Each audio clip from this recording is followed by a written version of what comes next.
пожаловать на Павлодарский нефтехимический завод. Прежде чем заехать на территорию завода, необходимо провести вводный инструктаж. Сегодня вкратце расскажу вам о нашем заводе.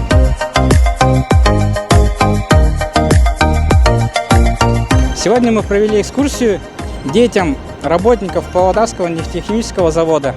Проехав по территории завода, мы рассказали им об основных производствах.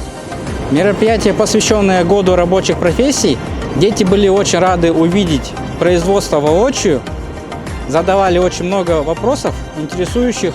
Дети были возрастов с 14 до 16 лет. Сегодня я первый раз побывала в заводе по НХЗ. Здесь у меня работают и папа, и мама. Я давно хотела сюда попасть. И вот сегодня первый раз.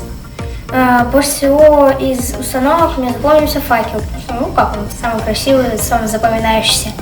Мы побывали в музее, также мы были в конференц-зале. Все оборудовано по последнему слову техники. Мне представляется, что он будет более какой-нибудь старый, менее оборудованный.